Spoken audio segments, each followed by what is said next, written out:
Tantor Audio, a division of Recorded Books, presents I Love You More, short stories of addiction, recovery, and loss from the family's perspective, by Blake E. Cohen, CAP. Narrated by Joe Hempel. But first, imagine the finest cheese to ever be exported from the heart of Italy's rolling hills. Perhaps it's Gorgonzola. No, it's ricotta. Oh, wait, no, it's pecorino romano. Real, stinky, salty goodness featuring a subtle, delightful crunch of flavor when you bite into it. Now, imagine someone has placed a tantalizing slice of this Italian delicacy onto a mousetrap, enticing any small rodent to its untimely death as it follows its nose to the source of this irresistible aroma and the satisfaction it promises. Our unsuspecting rodent, though susceptible to being crushed into oblivion, cannot resist the allure of what is certain to bring him instant pleasure. As the intoxicating scent leads him into the deadly metal contraption upon which the aged pile of hardened sheep's milk rests, he recognizes the trap. In fact, our tiny mouse has watched in horror while many of his friends perished at the mercy of similar devices. Yet the olfactory allure of the cheese tricks him into believing he can outsmart the death trap. Contending with it for the ultimate prize is worth the risk of possibly taking a one-way trip to mousy heaven. Indeed, his animal urge to devour the seductive cheese blend is too strong. He decides to ignore the perils and go in for just a tiny nibble. He inches towards the cheese, getting close enough to take a small bite, and wow! It's everything he hoped it would be. Salty but smooth, firm yet sharp and smoky. Maybe he should take one more bite. Never has he experienced such remarkable ecstasy. What's the harm in savoring just one more tiny little taste?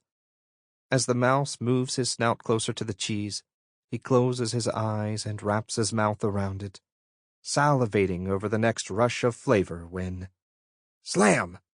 The steel bar of the trap crushes his tiny body in a fatal blow.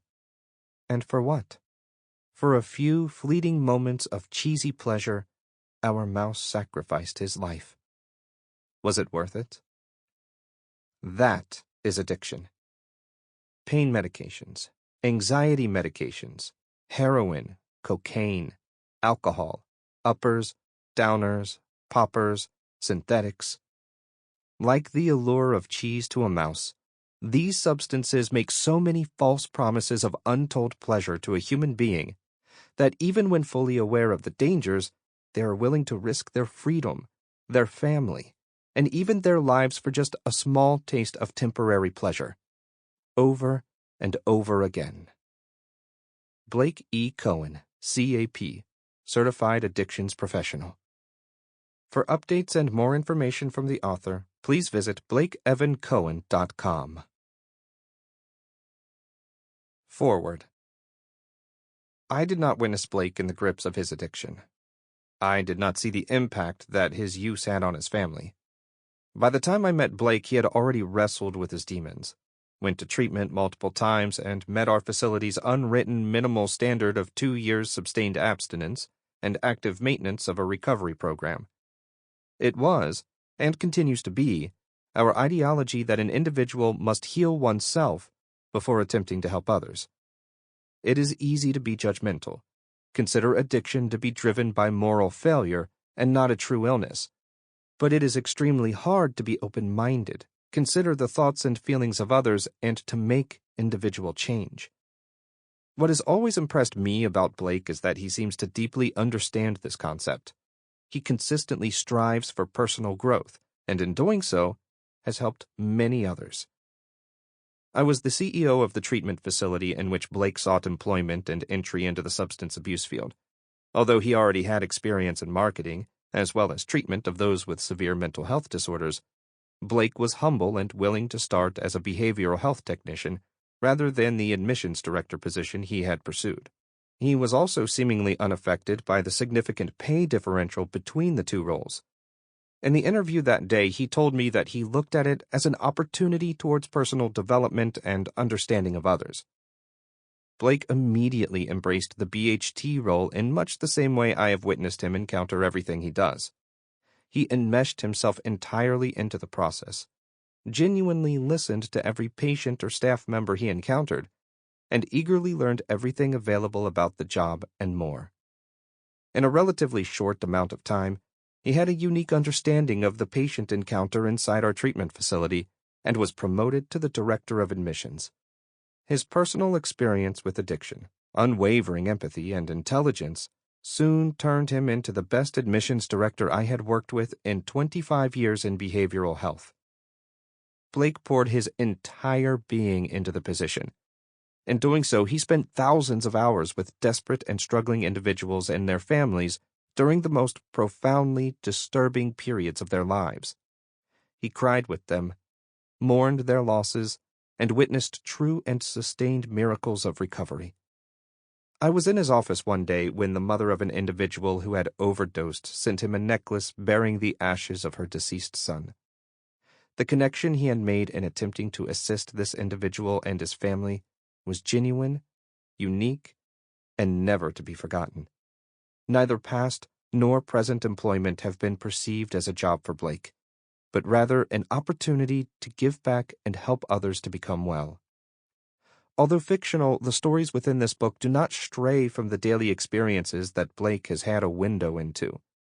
Stories of loss, tragedy, trauma, and recovery are being expressed across America and the world daily. Most individuals receive no handbook on how to best address the substance use disorder of oneself or a loved one.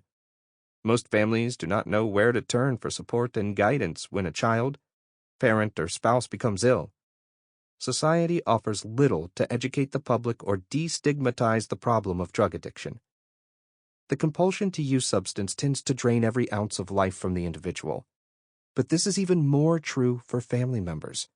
Among many other more complicated factors, during active use, getting high serves to self-medicate and block out the implications of one's actions upon others. Family members rarely have any such relief, and their loved one's use conversely causes them greater pain. While patients receive a respite upon entering treatment or even incarceration, family members continue to be distraught by overwhelming hardship and intense, unrelenting anguish.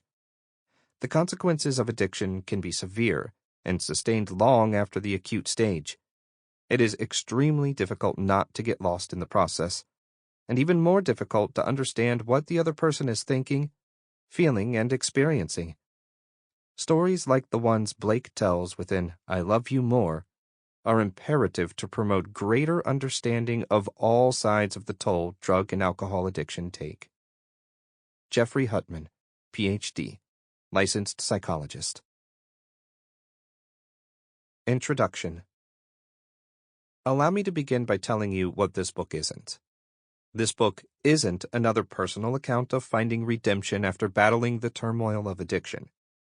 This book isn't a nonfiction historical piece chronicling the nation's battle with the drug epidemic, though as of its publication, drugs remain the #1 cause of accidental death throughout the United States.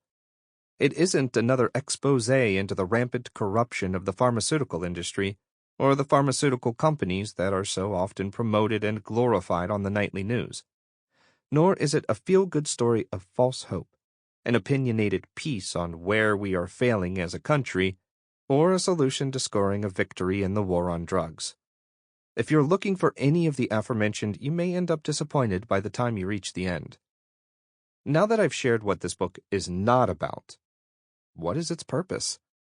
It is meant to be an emotional education on the family systems affected by addiction utilizing 3 fictional short stories, all with very different endings.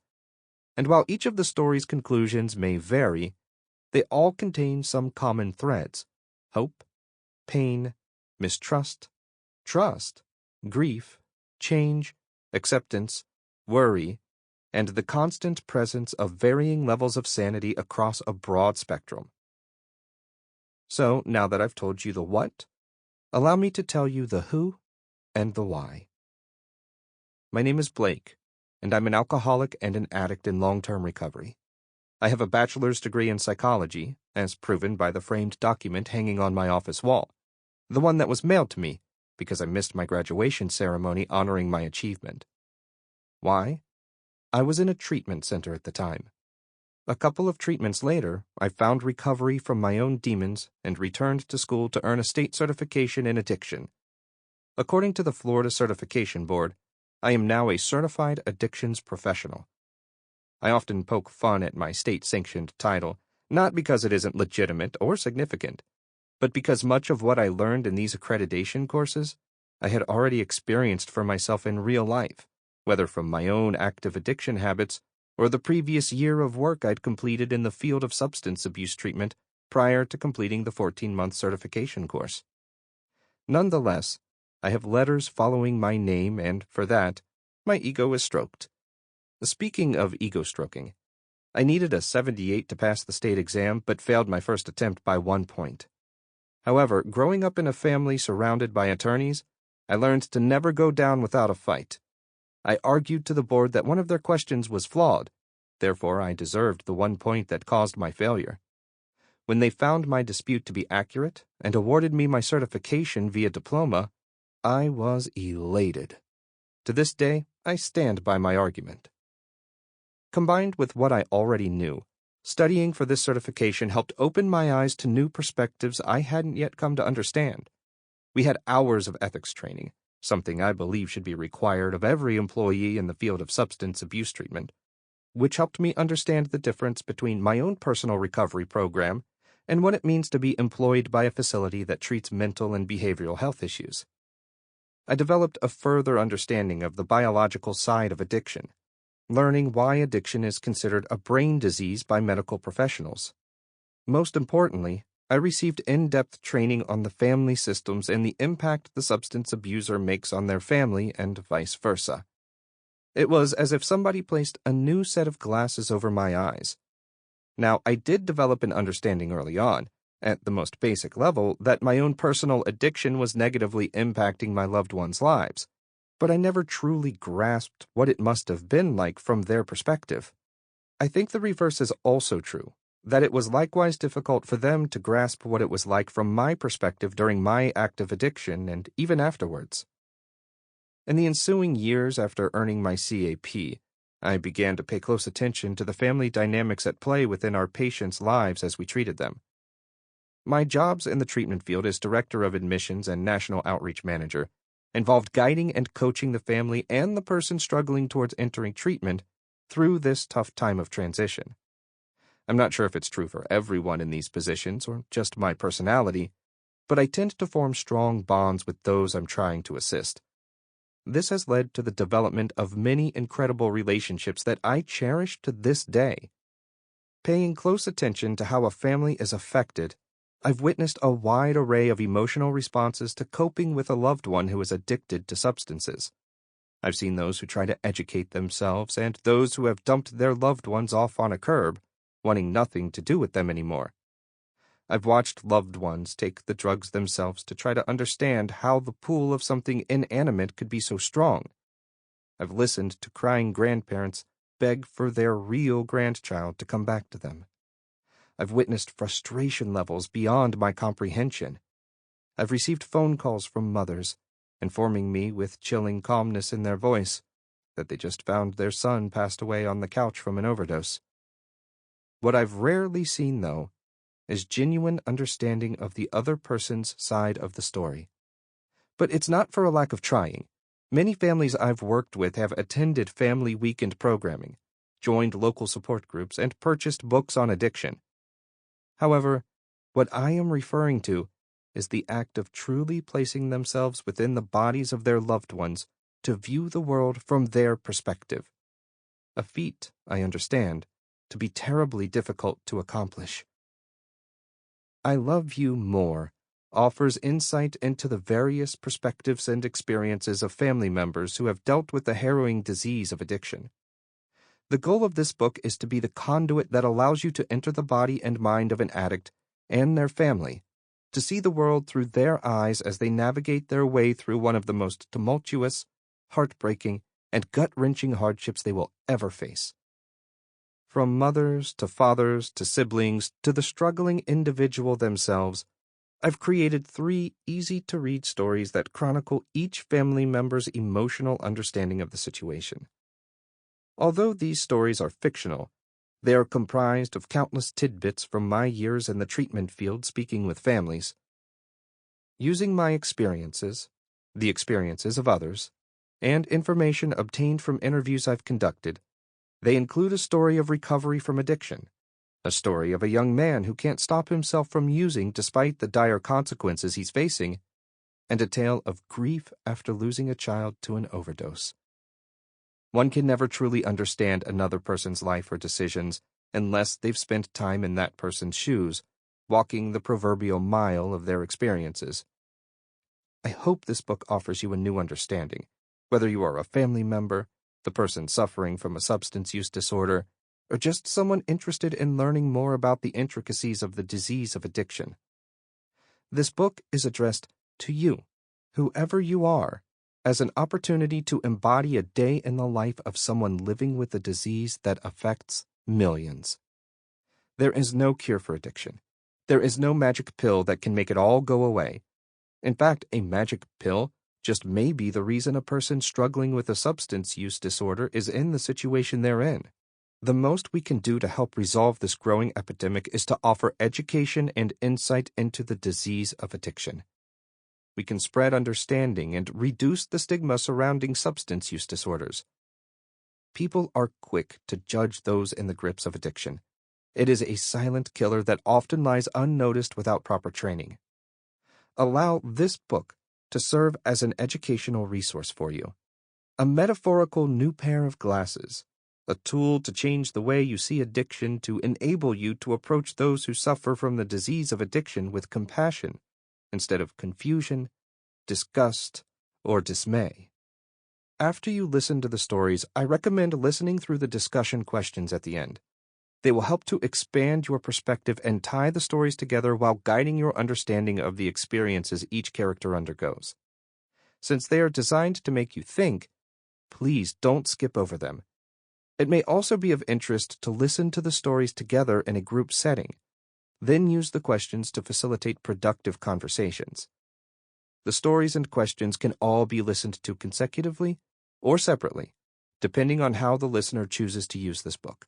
There is no right or wrong way to listen to it.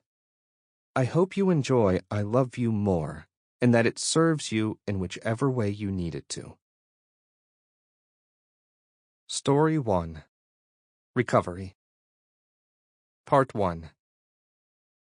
Josh, how many times do I have to tell you? I want every single bottle in the medicine cabinet brought out to the kitchen table one more time. Dad's about to get home and the discharge planner at the rehab said we need to get rid of anything that's abusable or could trigger him. From his comfy place on the couch, Josh looks toward his mom in the kitchen and rolls his eyes.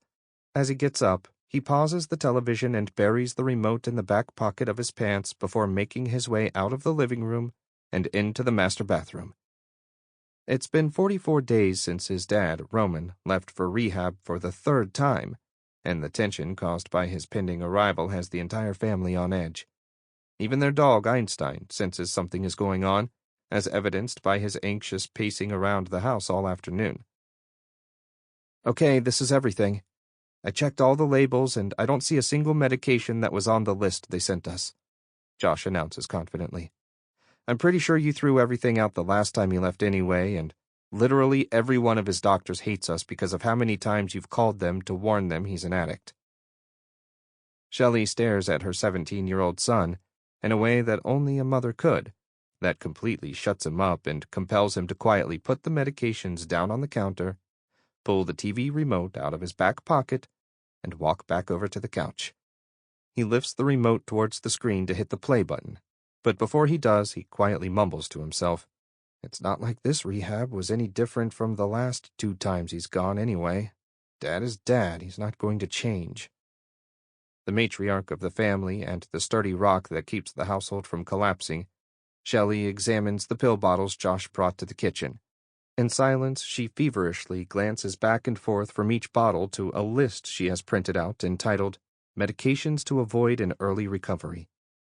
Even though she memorized the list and recognizes most of the medications from the discharge instructions she received from her husband's last treatment center, she wants to make sure she didn't miss anything.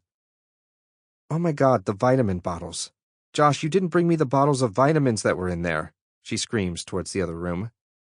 With a confused look smacked across his face, Josh yells back, "Mom, I'm pretty sure you can't get high on vitamin C."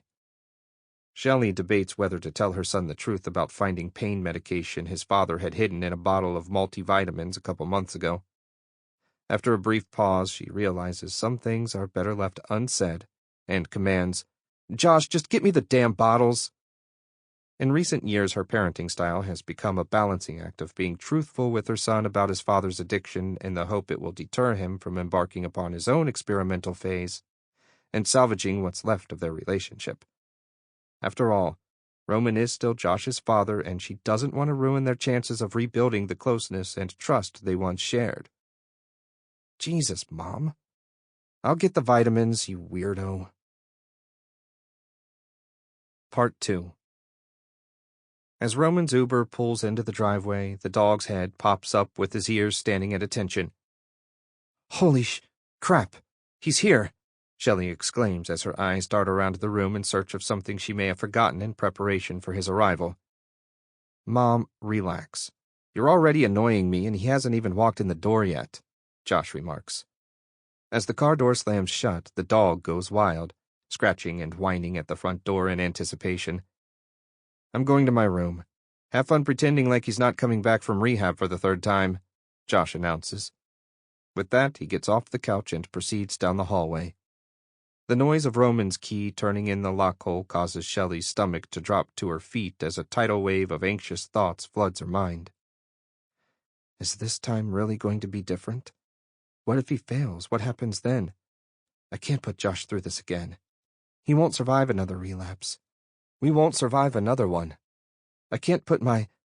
A sudden realization interrupts the barrage of negative thoughts assaulting her mind.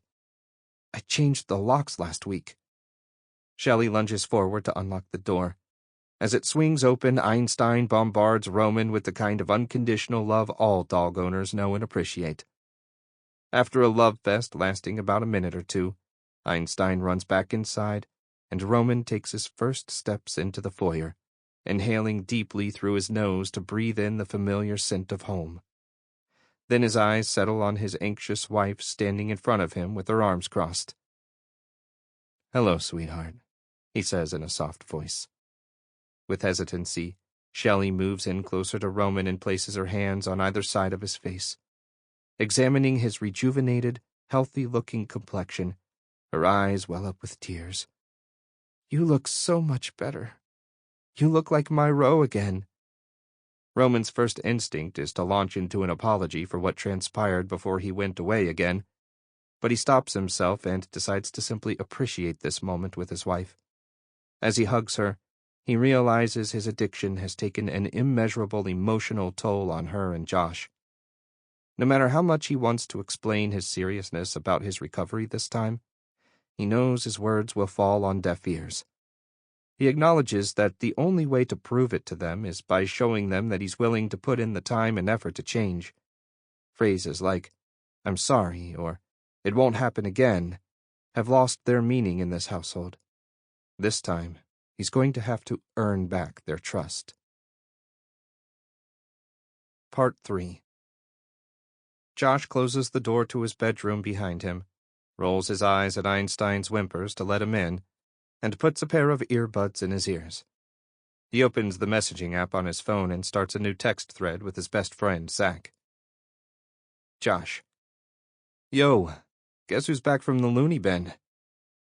Zach. LOL. "What up? Pops make his big return today, huh?" Josh. "It's so annoying, dude. My mom acts like nothing happened. Guess she magically goes blind whenever she walks past the broken patio door frame he kicked open 2 months ago." Zach. "Damn, that still ain't fixed?" Josh. LOL, sort of. Our neighbor came over and kind of put it back together, but it still looks wrecked AF. Zach. "Did you see him yet? What's he look like? Did he try to make you pray with him like last time? LOL. Josh. Nope, I came to my room and shut the door when I heard him pull up. I think he just walked in the house. Bet my mom's already crying, LOL. Zach. She's crying? Why? Josh. I don't know, man. Zach. All right, man. Good luck with that. I gotta get back to work before my boss freaks again. Josh. Yeah, thanks. Later, dude. Josh, come say hi to your dad, Shelley calls from the other room. He pretends like he couldn't hear it and cranks up the volume on his music, shaking his head and laughing to himself. No thanks. Part 4. Josh, come say hi to your dad, Shelley repeats with more urgency, loud enough for him to hear in the other room. She glances toward his bedroom in anticipation of a response, then back at her husband. When still no answer comes, she opens her mouth to yell even louder, but Roman stops her. Honey, let's give him some space, he suggests in a calm voice. Unsatisfied and nervous that Roman may become agitated, Shelley takes a few steps in Josh's direction, then turns around after giving it some more thought. Maybe you're right, she offers him an awkward smile. You should know, though, he's happy you're back. He's just being a teenager and doing what teenagers do best, ignoring their parents. Laughing in agreement, Roman uses his thumb to point to the window behind him. Help me get the rest of my stuff from the driveway?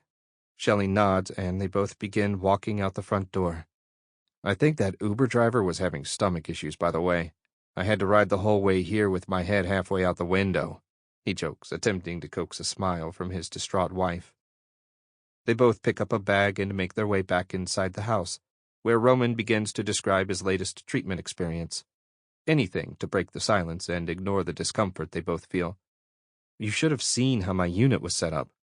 It was 4 to a bedroom, which also meant 4 to a bathroom. Just imagine that for a second. 4 gross guys, coming off God knows what drug, forced to share a bathroom. There was almost a fight every morning over whose job it was to clean it that day. He grins as he reminisces about the experience, while Shelley does her best to focus on his words and ignore the drumbeat in her chest.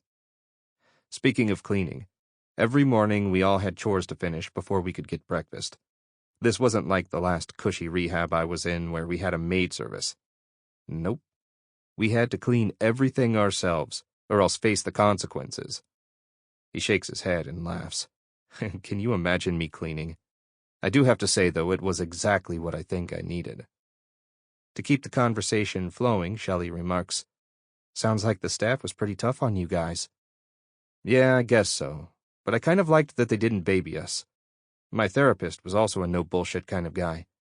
One night before bed, Shelley cuts off Roman in mid-sentence.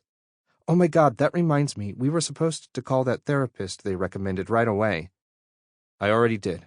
Called in the Uber, Roman responds, with a proud smile on his face. You called already?